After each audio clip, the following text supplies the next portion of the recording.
Raise. Everyone. Sige, punta kayo dito sa akin. Adjust. Okay, correct. That's it. Arms down. Now, harap sa likod. Arms sideward. Raise. Sige, adjust. And right face again.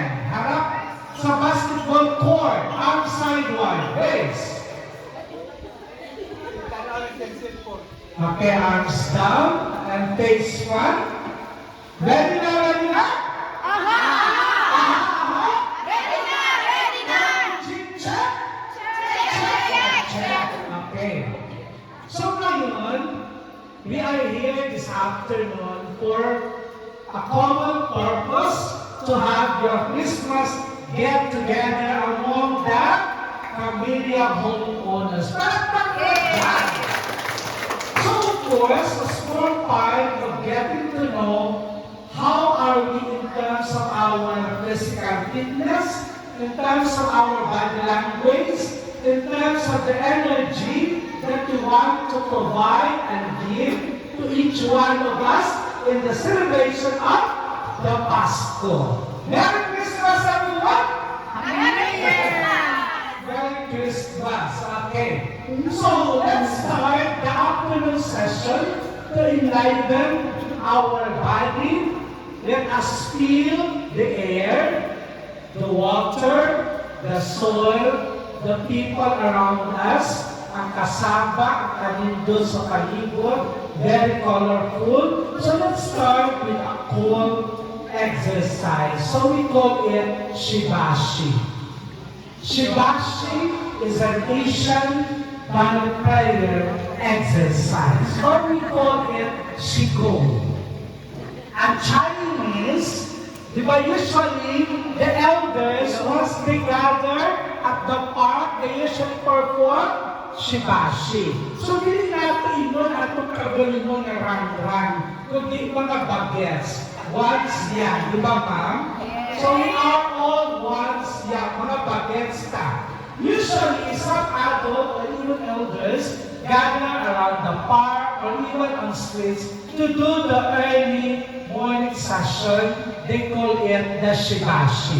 So there are 18 figures. But of course, I just wanted you to do it according to your breathing. Let's do it slowly until subscribe the first 6, then another 6, then the last 6. There are 18 figures, the first activity. So kaya hold down, let's do it slowly. Okay? So ibaba ko muna ang microphone.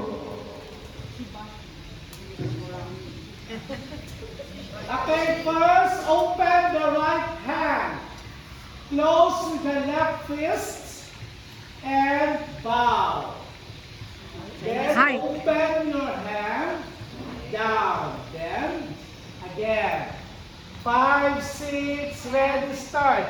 1, 2, 3, 4, 5, 6, 7, 8. Then open left to your right. Inhale. Exhale. Shoulder level lang po. Inhale. Shoulder level lang. Exhale. Inhale. Exhale. So raising Q1. Then you are on top of the mountain. For the second figure, open arms. And down. Again, figure 2. Shoulder level. Extend arms. It seems that you are on top of the mountain. And down.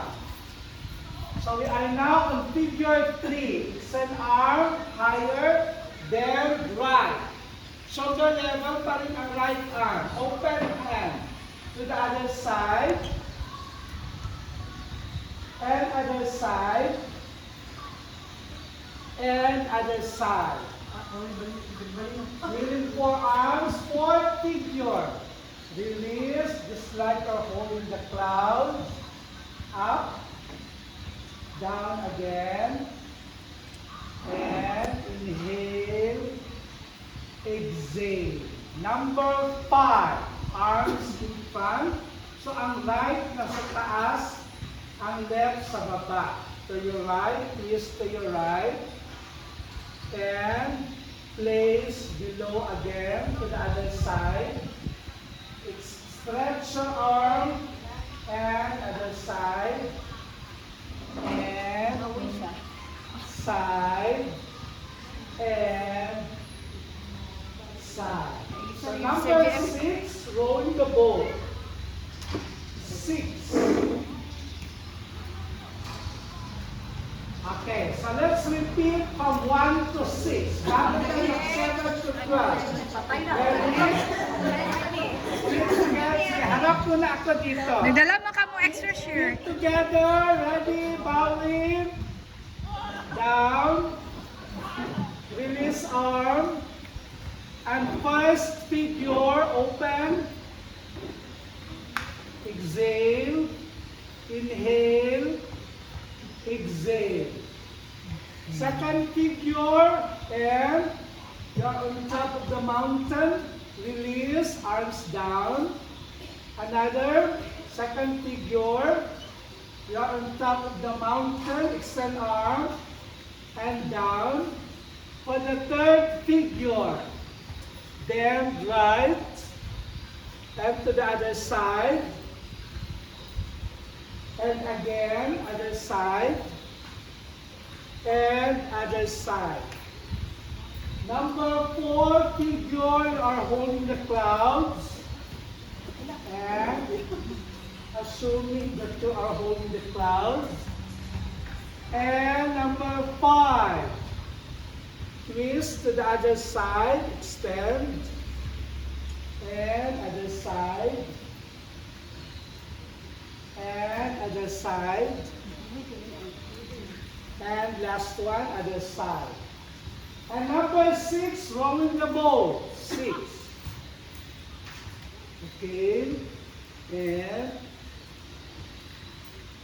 bago tayo mag 7 to 12, let's have the music part. Ay, bongga.